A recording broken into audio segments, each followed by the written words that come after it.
Cinema Classics is sponsored by the Gateway. Why don't you do it? I'm not going to do it right. Okay.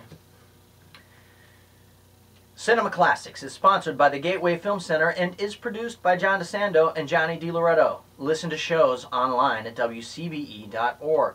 I'm Johnny DiLoretto. I'm John DeSando. This is Cinema Classics. It is.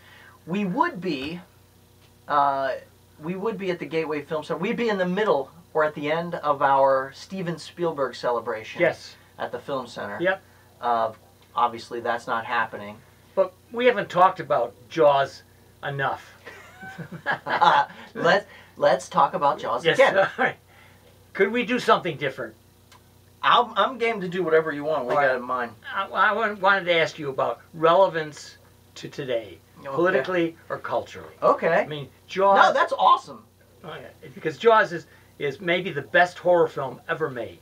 See, you see it as a horror film. I see it as an adventure film. Okay. Okay, let's start with the COVID-19 response, yes, right? Yeah. And the mayor. Yes. The Amity mayor. Yeah. Right? He doesn't want to close the city. I know it. You know? Well, because this is their life. That's their livelihood, right? Everybody, they're expecting tourist season is ramping up. They're looking forward to the 4th of July celebration, and all of a sudden there's one, then 2 attacks, and I forget what his name is now. The mayor, he's reluctant to take the necessary measures. And there's so much of COVID here in the way in which it comes on insidiously, the way in which you can't really get a handle on it. And you can't see it. And you can't see it. And the responses are political, cultural, and they have to do with the safety of all the people there, particularly kids. Mm-hmm. Spielberg is good to put teens or little kids in the forefront, isn't he, of some of the possibilities? Yeah. So I thought, that's cool. Now, politically. And see, wait, because right. Chief Brody, who's one of the great film characters of all Yes. time, Roy Scheider, his performance is beautiful. He's the guy that has to sort of circumnavigate all these problems. He's kind of like, when you get the word from on high, from the White House, right? He's the governor or the mayor on the ground, right? He's the political representative. He's responsible for the people. And so his anxiety, I think, is relevant to, the scene where he's on the beach just anxiously watching the surface of the water for any sort of disturbance, and he's keeping his eye on all his constituents.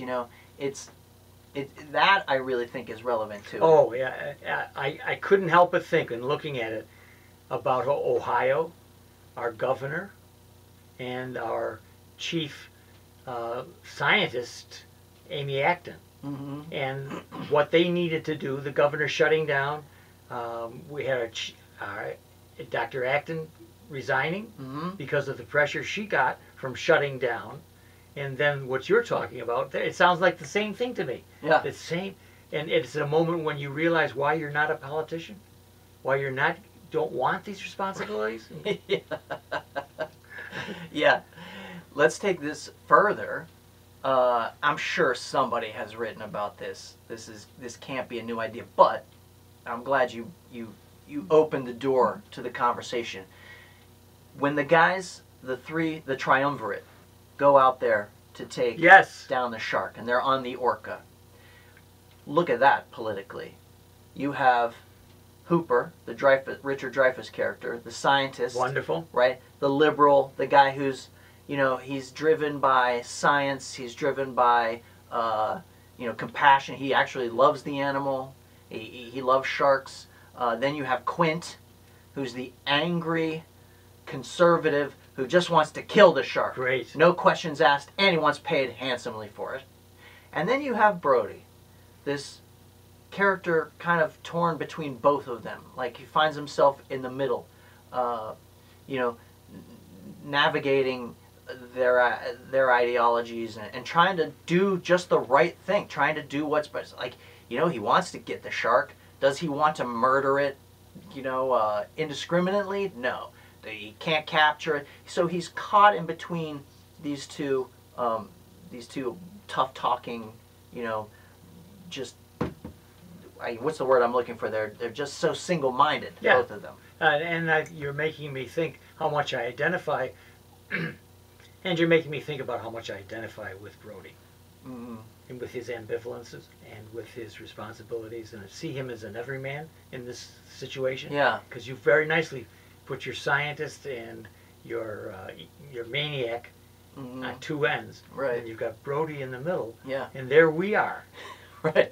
And remember, he is. This is also maybe politically relevant. Hooper and Quint, one night on the boat, are comparing scars. This one lifts his leg up and says, "Look, check this out. This is from a thresher shark." This one lifts his shirt up and he's got like a, big gash, and goes, "That's from a blue shark," or whatever. They're comparing all these scars, right? Brody feels left out. He lifts up his shirt and you see a little appendectomy scar. And he doesn't mention it. Well, tell me, then let me throw this back at you. Why are we talking about this film again? I mean, how does this? It's almost in our consciousness.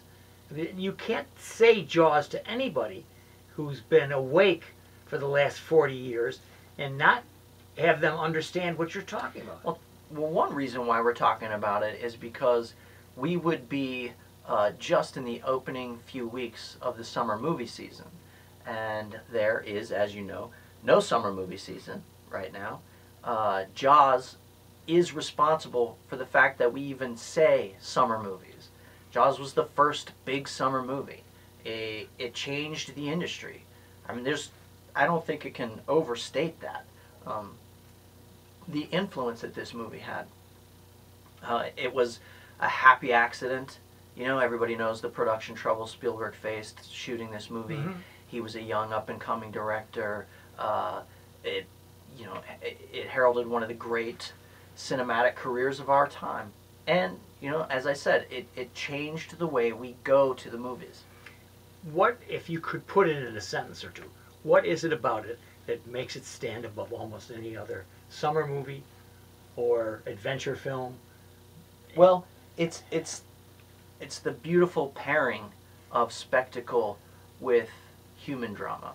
Yes. It's I think more often than not, I don't think it. We both know it to be true that 99% of the time when you're looking at a Hollywood spectacle, you're not going to walk away with any sort of insight into the human condition. Wonderful. And I think Jaws does that from the start.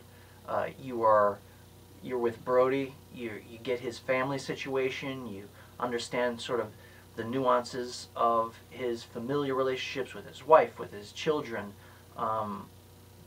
You get a sense of place that you don't often get from other films like this. It was the perfect combination of the 70s, the aesthetic of the 70s, with what we now just accept as the spectacle of blockbuster movie making. And as I see its recurring relevance, I'm wondering if in there Spielberg doesn't have the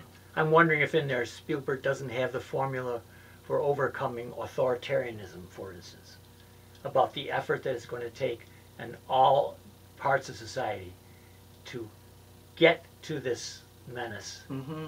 and to destroy it. That's great, yeah. And it requires you overcoming your fear. Yeah. Yeah. We can also talk about essential workers. Chief Brody, his biggest fear is the water. Guy doesn't want to go in the water. That's right, I forgot that. And yet, once he sees that the shark is not only a threat to the community, but then, his kid has a brush with the shark. Once he sees that the same threat to the community is the same threat to his family, then he has to, man up, as Quint might say, and go out there and hunt the shark down. I like the suggestion of community, that the community works together. Mm-hmm. And we opened up with the idea that this was a danger to the economic viability of that community. But it was also a test of the community's ability to overcome what seems like a unconquerable measure of violence and of danger Mm-hmm. in the shark. The shark is such an emblem. I love it. Yeah. And it means so much in so many different ways. And I think in our current political climate, with so much of authoritarianism around the world, Mm-hmm. that it's a wake-up call to people can't lie on the beach and soak in the sun. Right. And I do think it's worth pointing out that the two ideologies that are at war in that boat, you see what happens, right? Quint, driven by his irration, his emotion, his anger, keeps making these sort of irrational decisions, right? And what ultimately happens is he puts all of them in danger. Yes. The shark takes the boat down, and their boat, Hooper is left on the bottom of the ocean, trying to hide, and Brody is going down with the ship, and he's the guy, and his calm, his staying calm, his using his intelligence and overcoming his fear, right? Overcoming his fear of this bigger thing, and remaining cool-headed is what ultimately triumphs over this beast. Well, I am so happy to return to this. I didn't think I would be, but you've made me again a believer. But hey, this is a classic. We're cinema classics, and you don't get a better classic than this. No, and it just gives you such a warm feeling of summertime, this movie. Yes. So herald in the summer with a viewing of Jaws. Good.